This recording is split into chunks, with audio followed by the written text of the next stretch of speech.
Hello, friends. Welcome back to ABN's Trinity channel for another episode of Colliding Worldviews. This is a weekly Monday show that you can tune into and let other people know about as well. And this is a show where we do a lot of different topics. Many years we've done the marathons. People are very familiar with the marathon shows where we have 3-4 guests per show, and pretty much half, if not more, of the shows are on Islam. And then we have other topics as well. Colliding Worldviews is the weekly show that is most similar to that, although here we only have one guest for the entire 1-hour show, and still about 60% of the shows are on Islam, but again, many other topics as well. We want to thank you in general for just being loyal viewers to ABN and the Trinity channel. Thank you so much for your continued prayers and for your financial support, which allows all these shows to continue every single week and these satellites to continue to flow. If you were not aware, we do have satellites going to North America, United States and Canada, but also to North Africa, the Middle East, Australia, and New Zealand. We want to keep those flowing, and each of those are thousands of dollars per month. And also, we have many digital platforms as well, and just many internet-based platforms like Apple TV, Amazon Fire Stick TV, Roku, etc.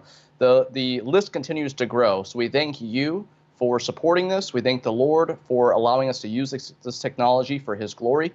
And thank you so much just for letting other people know about it and sharing the videos, putting it on social media, and all of that. So welcome to Colliding Worldviews. Again, this is a show every single Monday. And today, just like every other Monday, you've seen this show or maybe never seen it before, we have a great guest with us. And today, we're getting back to the topic of Islam, which, again, we do a lot, but something that we always need to do because we are Muslims around the world who are watching these shows, and we want to get the gospel out to them and equip the Christians at the same time. So that's what we're going to be doing today, as usual. Now, today, I am very honored to have as my guest one of my Islamic studies professors. His name is Dr. Daniel Janosic. He's an adjunct professor of apologetics, historical theology, and Islamic studies at Southern Evangelical Seminary, as well as Columbia International University.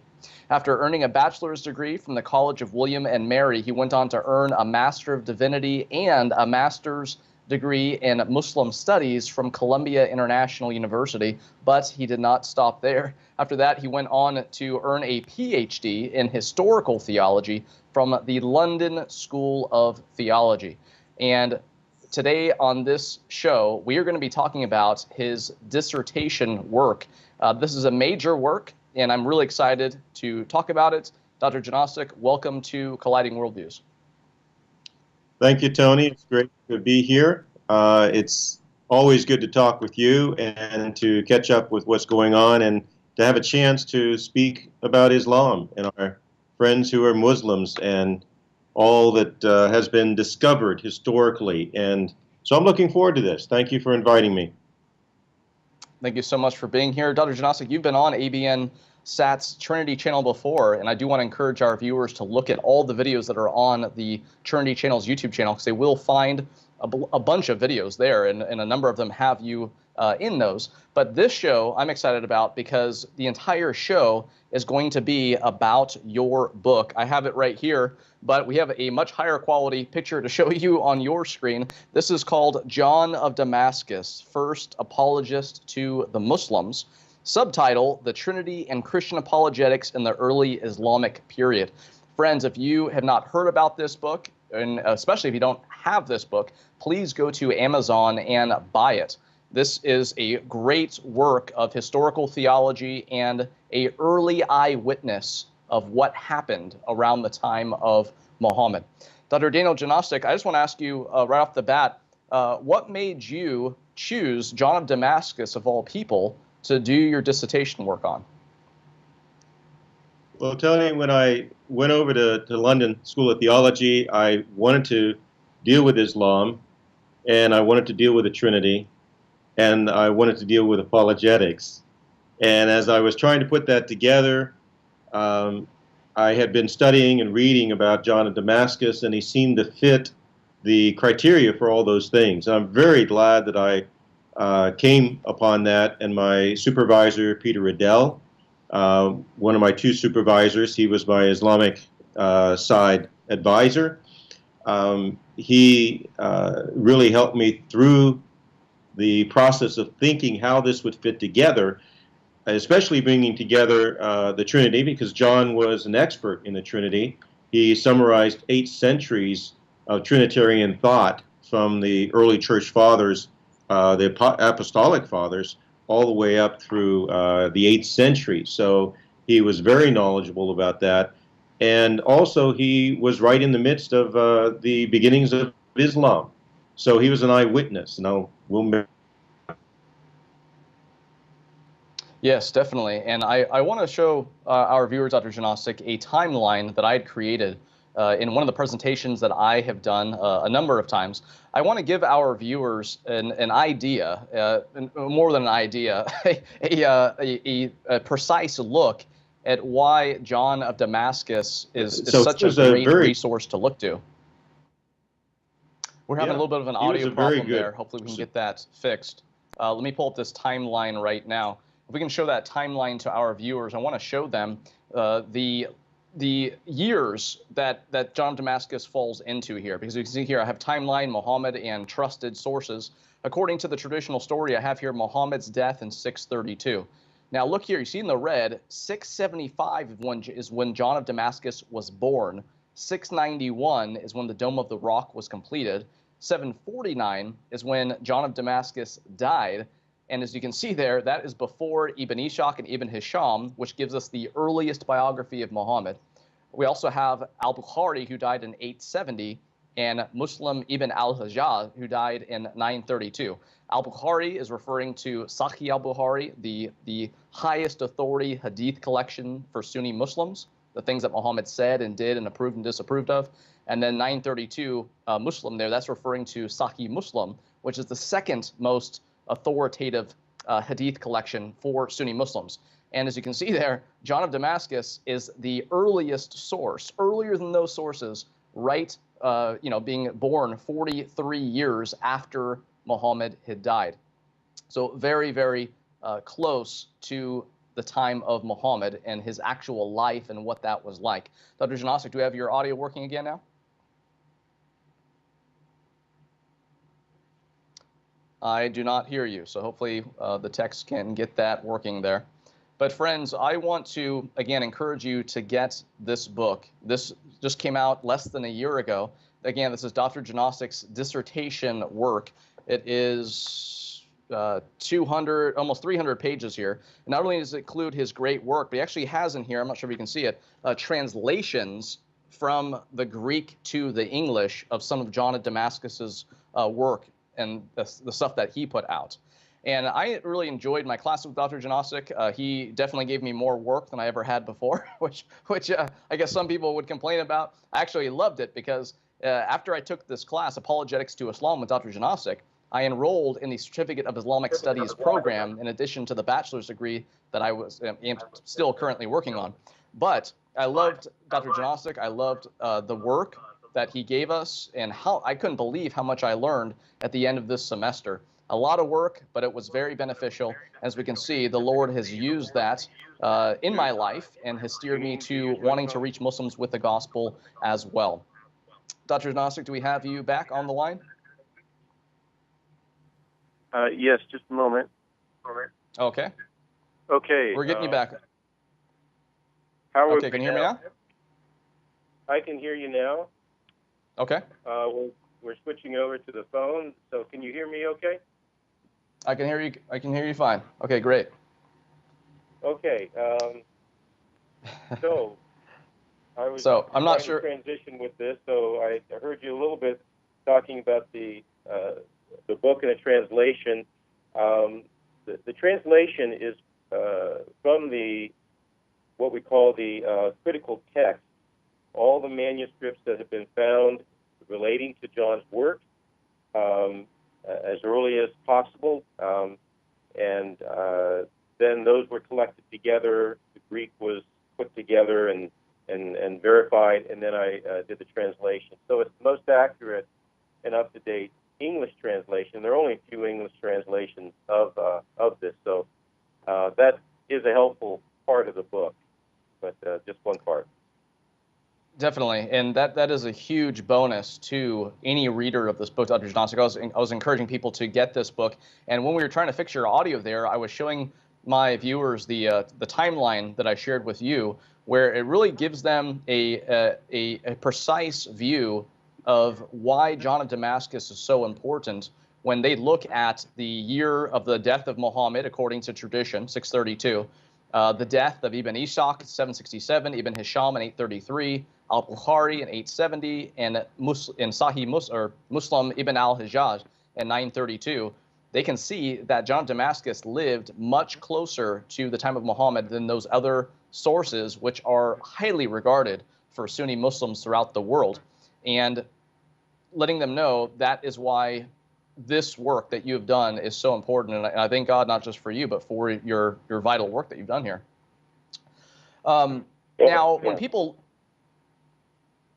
look at this timeline, they can see that, okay, he lived 1,400 years ago. So how is this man who lived 1,400 years ago significant for today's world? That's a great question, and I would say that he's extremely significant because he was an eyewitness to what was going on during that time. He was there when Islam developed, when these stories of Muhammad first appeared. So he can tell us a lot from his particular treatises, and even more so because the Muslim sources were not available.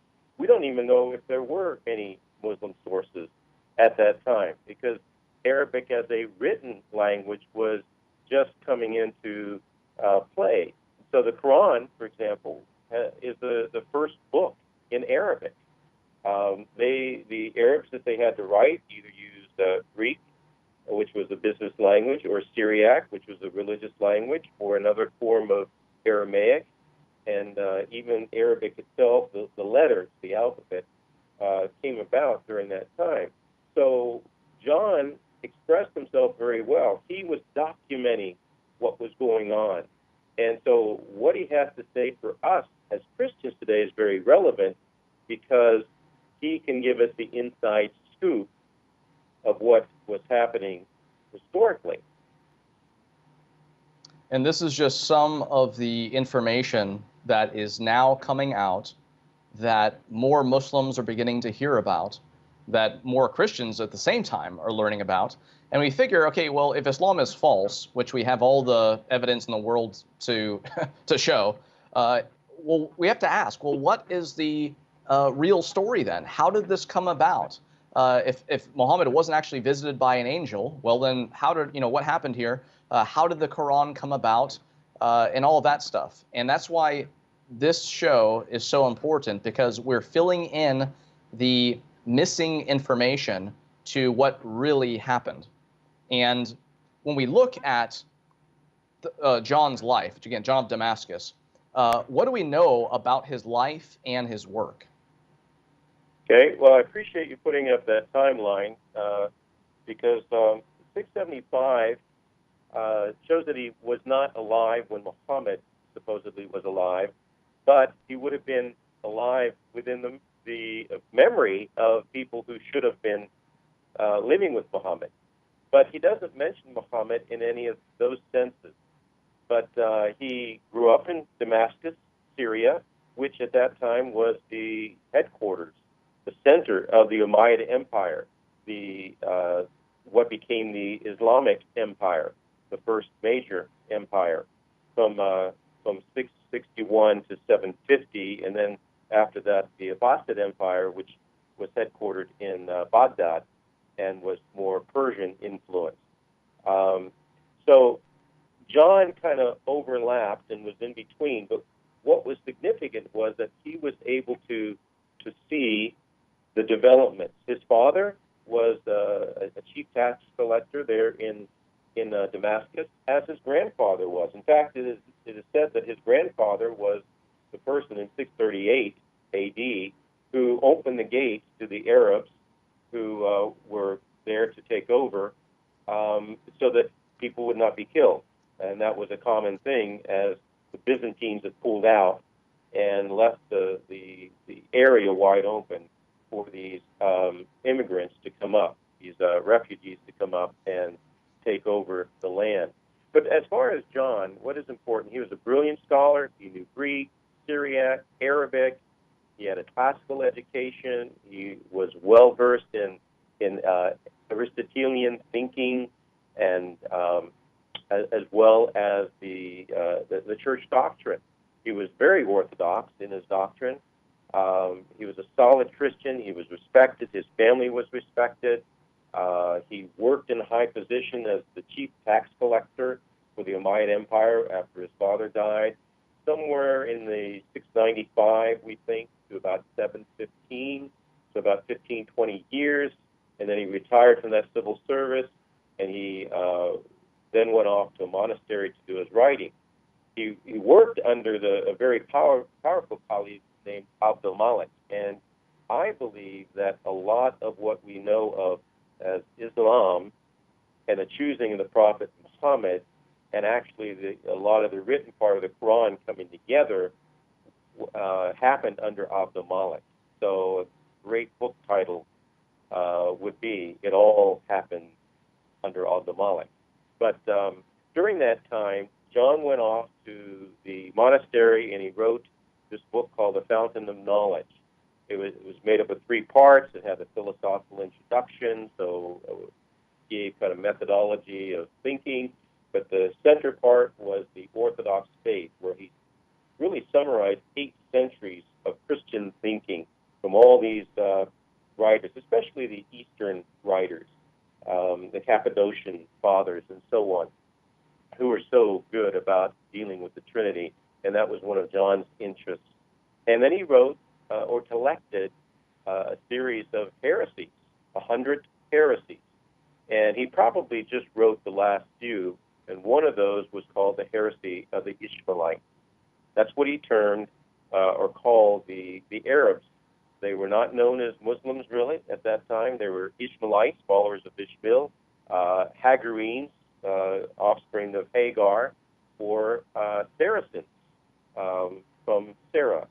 So all that was into play. So he went off to a monastery, he did the writing, we have that writing, and that has been translated, and that's the core of the book that we're talking about. And I have here on page 25, anyone out there does have the book, you can turn right to that page if you haven't read it yet. But it has here prominence of his family's religious and public resources. John of Damascus's grandfather, Mansur ibn Sarjun, was the financial governor of Damascus when the Arabs besieged the city in 635. That's 3 years after Muhammad died. After 6 months, he apparently capitulated to the Arab leader Khalid bin al-Walid and surrendered the city after receiving favorable conditions of surrender. And yeah, that is something that we, of course, see still happening today, conditions of surrender that have happened in numerous countries and which can happen in more. And this is all getting back to this religion that John of Damascus spoke about, again, being born 43 years after Muhammad died. And again, that's why he is such a great resource to look to. Now, Dr. Janosik, what did John write in opposition to Islam? Okay. I mentioned one of the books, Heresy of the Ishmaelites. And this was, again, something he wrote when he went off to the monastery. He wrote in Greek, so it was not something that was accessible to the Muslims at that time. It was probably written about 743, so he's retired. He's almost 50 years old, at least, and so he has a lot to reflect on. And the things that he starts off with, let me just read a little bit of this Heresy of the Ishmaelites. It's found in the appendix. I'm reading from page 260, but he says there is also a coercive religion. He doesn't name it, except to say that it's the religion of the Ishmaelites, which prevails at this time and deceives the people, being the forerunner of the Antichrist. So he was that bold at that time to name this religion that was developing. It wasn't fully developed. It wasn't calling itself Islam. It was the religion of the Ishmaelites, and he was calling it a heresy. And he then calls Muhammad a false prophet who sprung up among them, who after conversing with an Arian monk, Arianism is the heresy of Christianity, which said that Jesus was a created being. He was not eternal, favored by God, but not eternal. And that was prevalent at that time in that area. So he had a lot to say about what was going on, about the surahs that he knew, or the writings of Muhammad.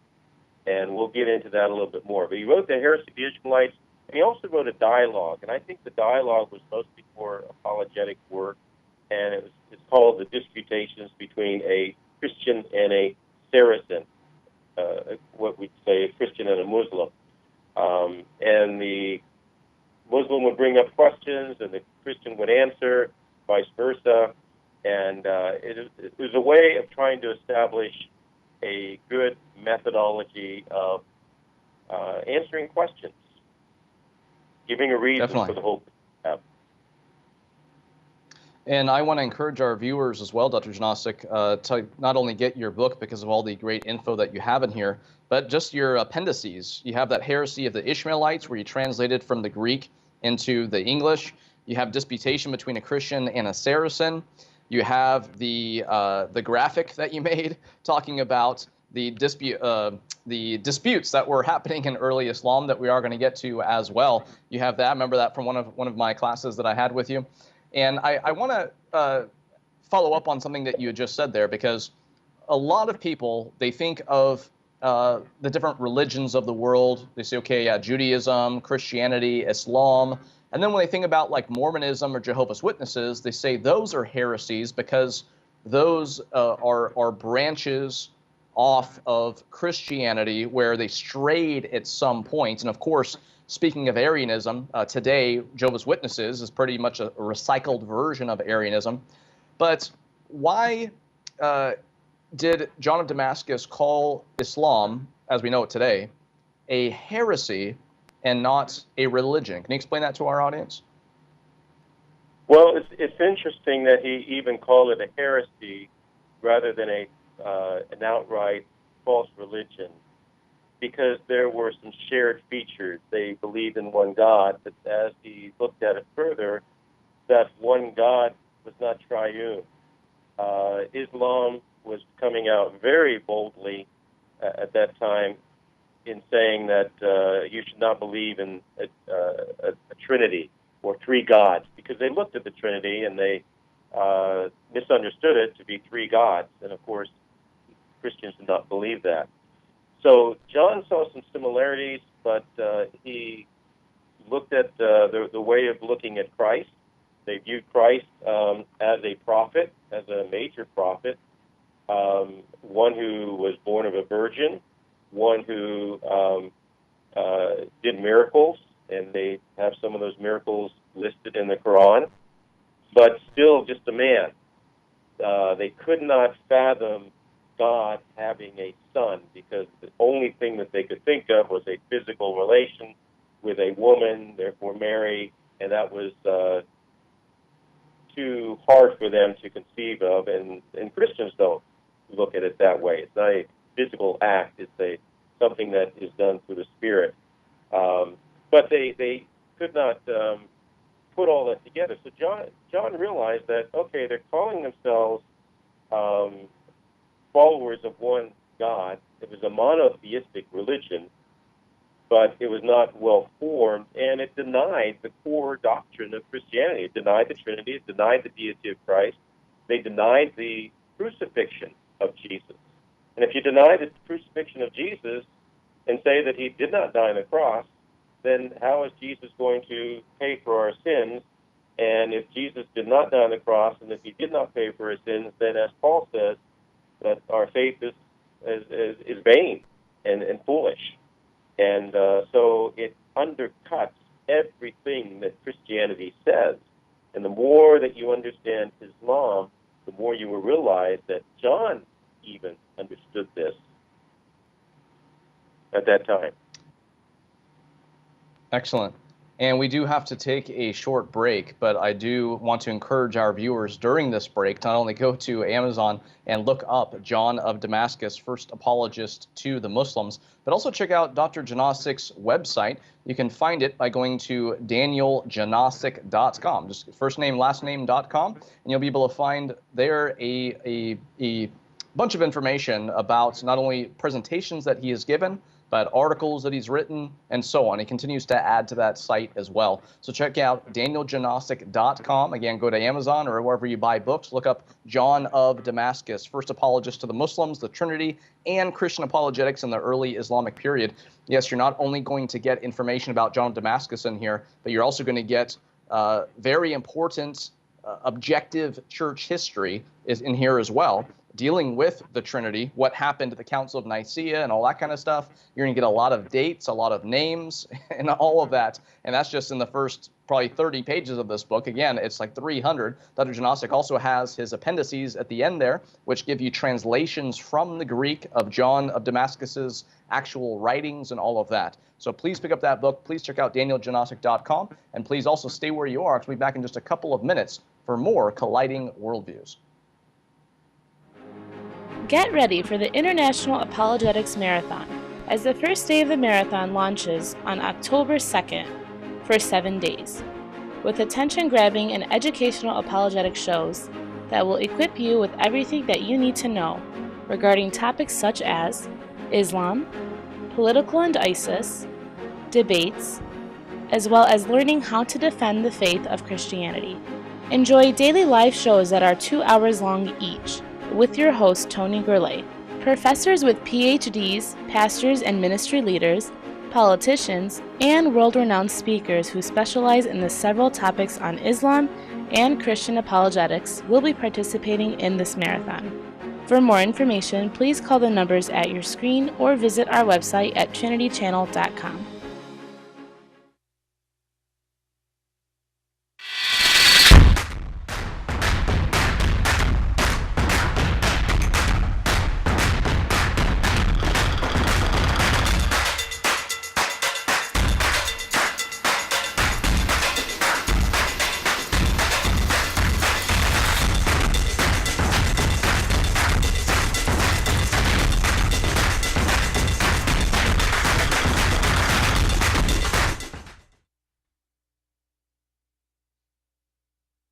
ABN has expanded to the digital tree, meaning that we have spread onto multiple platforms and have developed several channels in over 4 different languages: Arabic, English, Sudat, and Kurdish.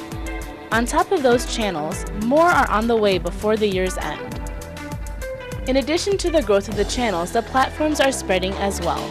The digital tree has over 25 platforms that you can view our channels on, several IPTV boxes, 5 digital media players, 3 satellites, almost any popular mobile device, 4 websites to view our shows, and 8 smart TVs and counting. The easiest way to experience a digital tree is through our Facebook or websites. For Facebook, just head over to one of our main pages, ABNsat TV or Trinity Channel, and click this link to take you to the tree. On our websites, abnsat.com or trinitychannel.com, just click on the Digital Tree tab near the top of the page and you can start exploring right away. Years of evangelism, apologetics, and testimonies to the Lord are at your fingertips. Grasp it and know the Lord's message. To view what devices a digital tree is on, go to one of our websites and click on How to Watch, or call the number on your screen to speak with a member of ABN.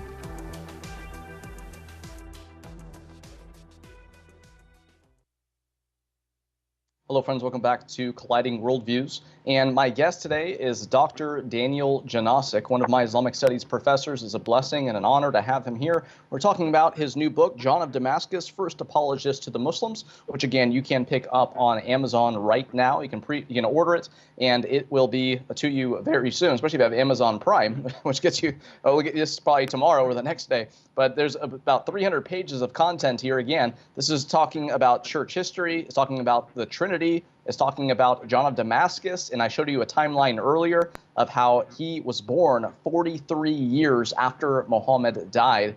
John of Damascus died before Ibn Ishaq and Ibn Hisham, who are the earliest biographers of Muhammad. That biography, the Sirat Rasulullah, was written 150 years after Muhammad died, which of course is a historical problem, but that's what we have. That's the earliest we have. But also al-Bukhari, he died in 870, and then Muslim ibn al-Hajjaj died in 932. So Bukhari and Muslim are the earliest hadith sources revered by, you figure, 90% of the 1.6 billion Muslims in the world, which are Sunnis. They are looking to these sources, and John of Damascus is before all of those. As you can see there, he was alive when the Dome of the Rock was actually built, and Dr. Janosic's book is all about him and what he said. Dr. Janosic, I want to thank you again for being on the show, and I want to ask you, what can John of Damascus tell us about Islam, the Quran, and Muhammad during the first 100 years of Islam? Okay. Well, Tony, I want to thank you again for allowing me to be on the show and talking about my book, and especially because it's so relevant for today. We are being bombarded by really false history in many ways, and that's why this book is so important, because it undercuts a lot of these things that are being brought up today, which really is kind of a false history. So some of the things that we can learn about Islam is that during the time of John, Islam was not formed yet. It was not even called Islam. The Arabs who were involved in this intermediate monotheism referred to themselves as Saracens or Ishmaelites. It wasn't until the middle of the 8th century that Muslims and Islam came into more acceptable practice. So during that time, Islam was kind of an intermediate form between a kind of a Jewish Christianity that was developing based on apocalyptic Judaism, that someone was coming, a prophet was coming, judgment was coming, and even the stories that we have of Muhammad talked often about the idea of repent, the warning that he would give. So there was this Jewish apocalyptic viewpoint, and married together in some ways with some Christian doctrine, heretical Christian doctrine. So that was developing during the time that John was growing up. And there in Damascus, which became the headquarters, so all the major players lived around in that area. So Islam was developing. It wasn't yet a formalized religion. And it was during the time of Al-Malik that you have a stronger government coming together. You have a place of headquarters being built, Damascus. You have a religious monument set up, and that was the Dome of the Rock in 691, where you have the strong pronouncement of a religion that was similar to Judaism and Christianity, but different. They rejected certain tenets of Christianity, like the deity of Christ, the Trinity.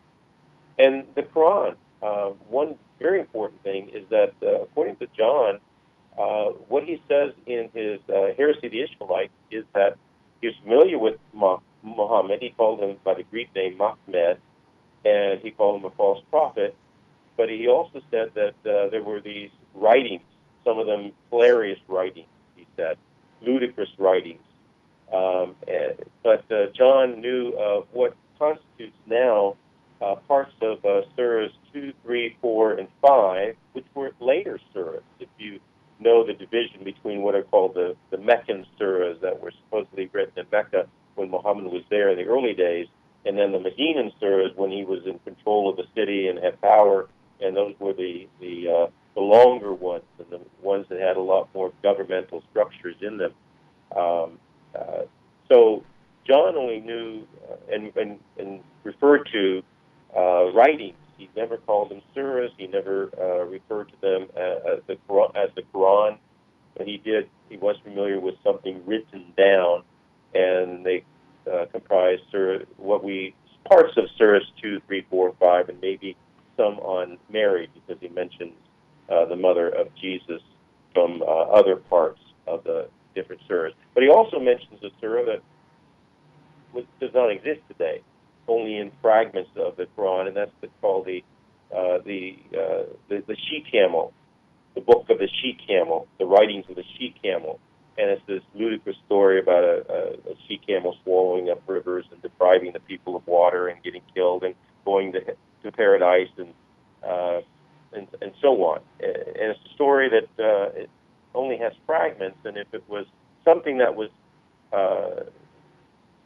going around at that time, and John made fun of it and showed how ludicrous it was, it may reveal that the writers of the Quran, or the compilers of the Quran, what became the Quran, realized that should not be in there and pulled that out and changed other things. So what that says is that the Quran was probably not canonized in 743 AD when John was writing this. That is a lot. That's saying a lot, because the Muslims say that the Quran is perfect and accurate, and it was written down in its present form within 20 years of Muhammad's death, which would be about 650.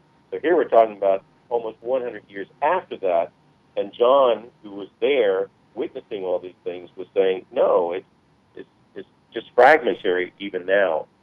And then Muhammad, what do you say about Muhammad? He knew something about Muhammad. He treated him as a historical figure of some sort, but he called him a false prophet and said that he was influenced by Arianism, a heresy. And that's why he referred to this developing monotheism as a heresy, because it did not follow the core beliefs of Christianity. And it's such a blessing to have this work available. Dr. Janosik, when we look at where we are today and we think about the fact that, you know, your Muslim neighbor, coworker, friend, classmate, etc., doesn't define Islam. Muhammad defined Islam 1,400 years ago. And we have those sources that are supposedly from then. Like you said, you know, the traditional story says that the Quran was compiled within 20 years of Muhammad's life.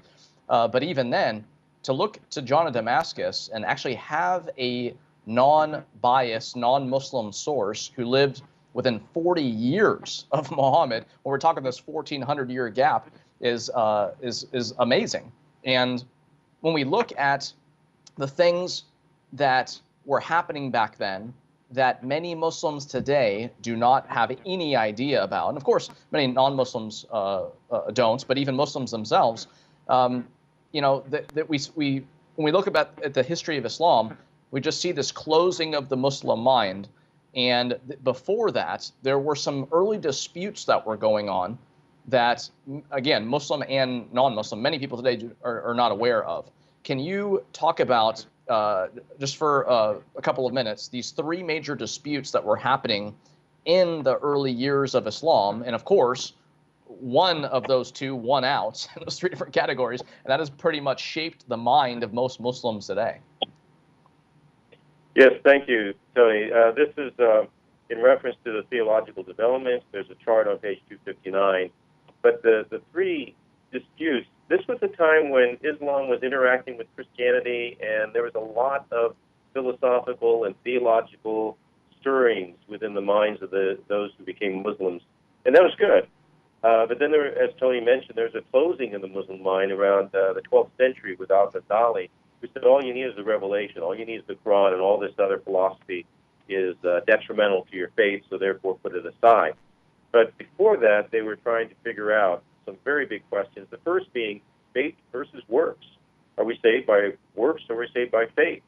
The Kharijites thought that it was human responsibility and that sins invalidate faith. So you better do everything right. You better follow the law of Allah.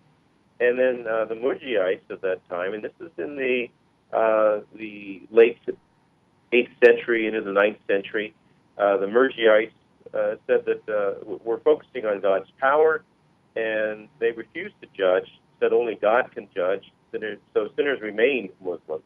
So they were placing it on their salvation on faith more than just works. And there was a compromise view that came out from that by Abu Hanifa, and he taught that works needed to follow faith, and that kind of won out at that time. Though today, works are predominant in the scheme of Muslims trying to make sure that they are right before Allah, because they don't know, they don't have assurance, as Christians would. Because Christians say that it's not by what we do, it's not by works, it's by grace through faith, faith in Jesus Christ, because He's done all the work for us. We cannot match up to the perfection of God, so therefore we have to have a substitute, and that's why Jesus was so important. But they reject that. Muslims reject that. And another dispute was between free will and predestination, big topic even today for Christians. But they believe that with free will, the Qadarites said that man possessed power or qadr over their actions, so therefore they're responsible for evil. But the Jabarites and the traditionalists at that time said, no, if Allah is all-powerful and it's His will that is all-powerful, then you can't dispute that. All that happens is according to Allah's will, so He's even responsible for evil. They will be free to admit that. And that's the view that won out. So predestination is even very prevalent today in Islamic cultures, and it's called, there's this thing called kismet, or fate, and they will say, well, it's all in Allah's will, inshallah, whatever happens will happen. And then the final one is this argument between whether the Quran was created or whether it's uncreated. And this is an interesting dispute because they believe, on the one hand, that the Quran was eternal, just as eternal as Allah. But then you have something else beside Allah that is eternal, and of course that is the greatest sin, shirk, that something else is eternal. But they want to hold that up high, and they kind of go back and forth. The ones who focused on the uncreated Quran said, well, it's a revelation, it's written down, it's representational. And that won out for a while. The Mutazilites were the thinkers of that time, and they were trying to work this through, especially with the free will and so on, and using reason. But then those who, again, went back to the revelation of the Quran and said, no, this is all we have. And so the ones who won out were the ones who said that the Quran is uncreated. It's different. It's a revelation that is eternal. So you have those arguments, but again, by the time of Al-Ghazali, a lot of the philosophical disputes ceased. And today, you're not, as a Muslim, you're not really supposed to ask questions of a lot of things that go on. Robert Riley wrote an excellent book called The Closing of the Muslim Mind. He documents it historically, theologically, in a very, very good book. So promoting another book, Closing the Muslim Mind by Robert Riley. Definitely. And I think this is so important. I found it extremely fascinating, Dr. Janosik, when I was going through this particular week that we were covering this in one of your classes, because a lot of people don't, a lot of people are aware of the Sunni Shia split, where they're still fighting over, that today of, who's the true Muslim. And, is it Muhammad's, are the legitimate successors anyone who's voted in, or just Muhammad's blood relatives? And that dispute's still going on.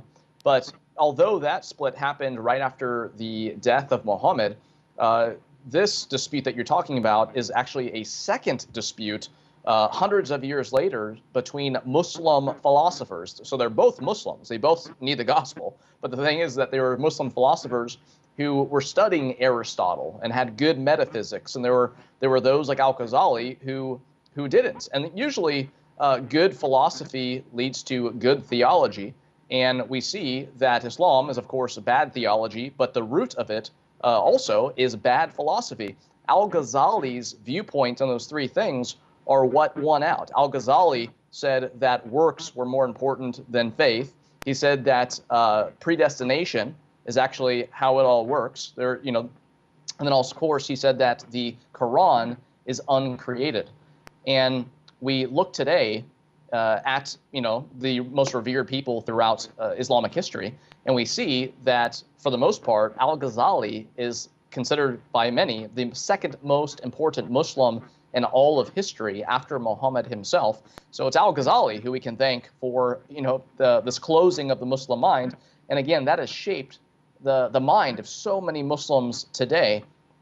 And one more reason why we need to be out sharing the gospel with Muslims. We need to be aware of this history. I tell people all the time, when you talk with your Muslim neighbor, coworker, friend, classmate, etc., number one, they don't define Islam. Muhammad defined it 1,400 years ago. But also, two, you don't want to point them to these early sources and say, look, you need to be more like Muhammad. You need to start doing this. But what we want to do is we want to meet them where they're at and point them to Christ from there. But at the same time, don't let them define Islam. Look at the primary sources yourself. Be aware of this stuff. And have it in the back of your mind when you are talking with a Muslim and meeting them where they're at, sharing the gospel with them, pointing them to Christ and all of that. Now, what did John of Damascus do apologetically? Because, of course, a lot of people who watch this show are interested in reaching Muslims with the gospel.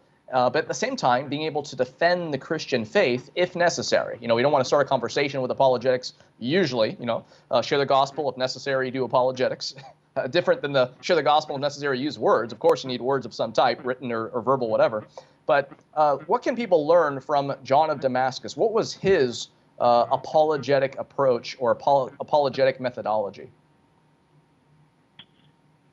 Thank you, Tony. This is really kind of a core idea within this book. What was John's method? And it's one that is very relevant for today. In fact, I teach apologetics, and this is the core of what I would teach even today. There are three things that he deals with. First, he says that you've got to understand. And that's why he wrote the Orthodox Faith, because he wanted the Christians to really understand what Christianity was teaching. Because like today, there are many who call themselves Christians, but they did not know anything about Christianity besides what they would do in the liturgy of the church Sunday after Sunday. So he put all this theology together in this fountain of knowledge, this Orthodox faith. And so he said, you've got to understand what you believe, but you also need to understand what Islam teaches.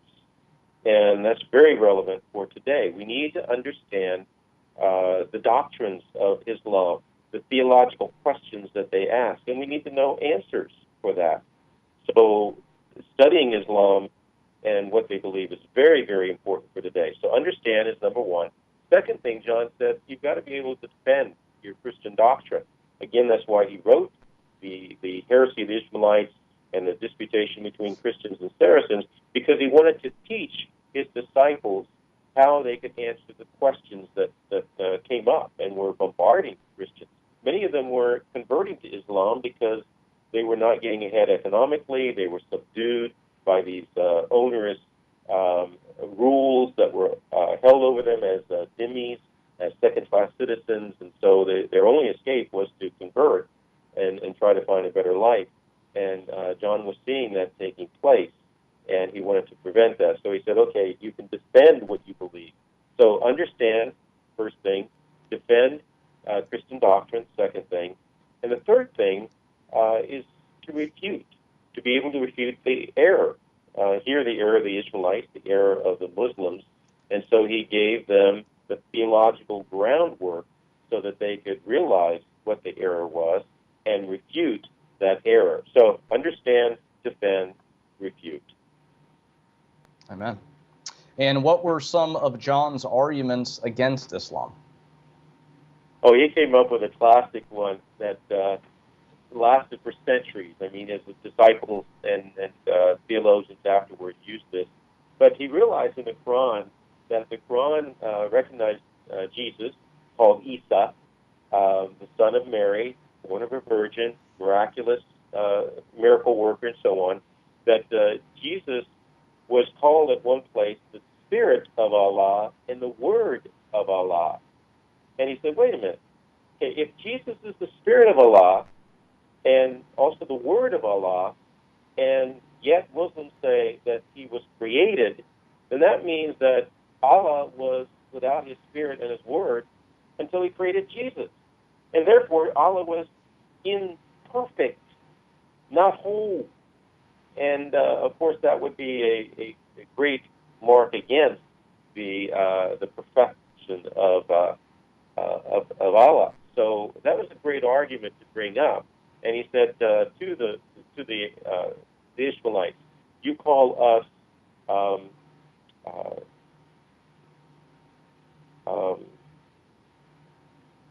ones who worship idols and so on, or worship the Trinity, or believe in the Trinity, but you are mutilators because you're tearing God's Spirit and Word away from Him.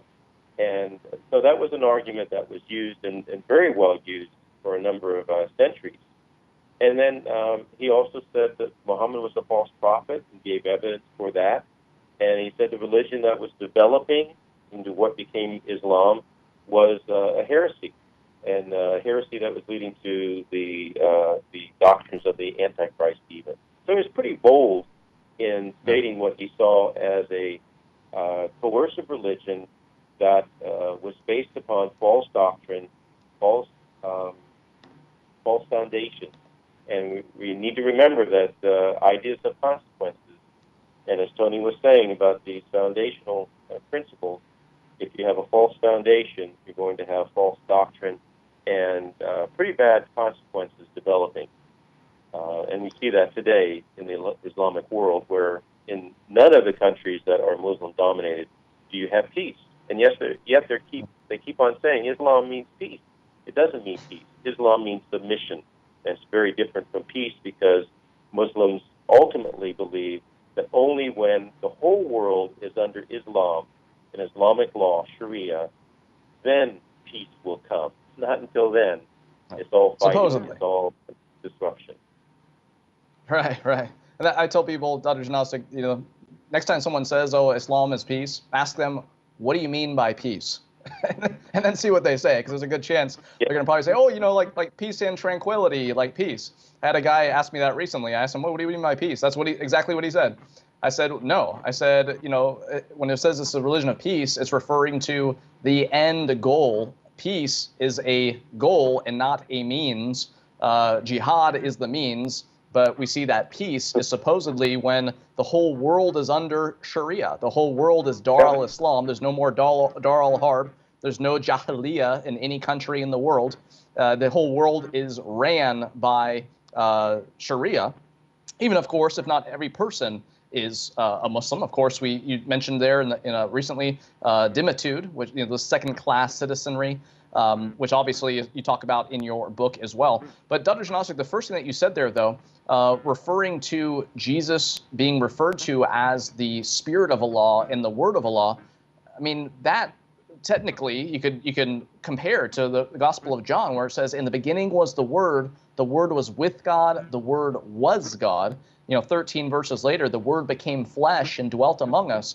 And this is when we need to talk with Muslims, reach out to them, love them as Christ would love them, share the gospel with them because we care about them, letting them know not only does it not make sense that Allah gained something that He didn't always have, but the fact that the Son eternally existed when He took on that second nature. Yes, the human body began to exist, but the person who indwelled that body always existed. And this is why it makes sense that the Father, the Son, and the Holy Spirit, or the Father, the Word, and the Holy Spirit are co-eternal. They're separate persons, but they're the same what? They're the same nature, which is God. And the second person took on that second what, or the human nature. And when we reach out to our Muslim neighbors, again, we want to have this stuff in mind. We want to be able to defend the historic Christian faith, share the gospel at the same time. Dr. Janosik, I've already encouraged our viewers to get your book. You encouraged our viewers to get Robert Riley's The Closing of the Muslim Mind. Another thing that I would recommend them to get is Thomas Aquinas' Summa Contra Gentiles, which is a 5-volume set. Volume 1 is called God. The second one is Creation. And then you have 2 books on providence, and then 1 on salvation. This is a smaller 5-volume set that Thomas Aquinas wrote, but get this, Thomas Aquinas wrote this 5-volume set as a missionary manual for Christians who were going to Spain to reach Muslims. So we have a lot of old sources that are very good to soak up. And again, Dr. Janosic's book is a newer one, but he is focused on these older sources. So that's why I want to encourage you to get his as well. Dr. Janosic, that's how quick these shows go by. I want to ask you, in a closing statement, how can this understanding help Christians today who are wanting to reach out to their Muslim neighbors? Well, first of all, we need to reach out with knowledge. We need to understand what we believe. We need to understand what they believe as well, so that we will not make foolish decisions. We need to and also so that we can really reach out in love rather than fear. There's a lot of fear because we don't understand, and ignorance does that. So I encourage you to learn about Islam and learn about your own beliefs, and reach out with love, because I think that Nabil Qureshi, our dear friend who passed away on Saturday, Nabil, when he was talking about Sharia, said Muslims believe in Sharia, and it is called the path, the way that is based on the law. And we as Christians believe not in the law, but we believe in the Word, Jesus Christ himself, a person. We follow a person, not a law. So we need to explain that to them and reach out to them, because Muslims do not know the Lord. They are ignorant of the truth. We have the truth. We have the means. God is bringing them to our door here in America. So we need to reach out to our Muslim friends, colleagues, and the refugees, and bring them into the kingdom. As Nabil Qureshi heard for years, an apologetic reference or apologetic answers given by David Wood, his dear friend. And through that, he understood that Christianity was true and Islam was false. And we need to be able to do that with those Muslims around us. And this book will help. It will. And I want to point people to it once again. Dr. Janosik, thank you so much for being on Colliding Worldviews. You're welcome. Thank you, Tony. Goodbye, y'all. Friends, please get Dr. Janosik's book. It is a treasure of information. Again, John of Damascus, first apologist to the Muslims. Again, check out the timeline that we showed you. Realize why John of Damascus is so important when wondering what really happened so long ago, 1,400 years ago. John of Damascus is a source. And again, Dr. Janosik has written an excellent book on John of Damascus. Again, too, get Robert Riley's The Closing of the Muslim Mind if you want to learn about this philosophical dispute that was going on. Again, get Thomas Aquinas's Summa Contra Gentiles, the whole 5-volume set, which he wrote as a missionary manual for Christians who are going to reach Muslims in Spain.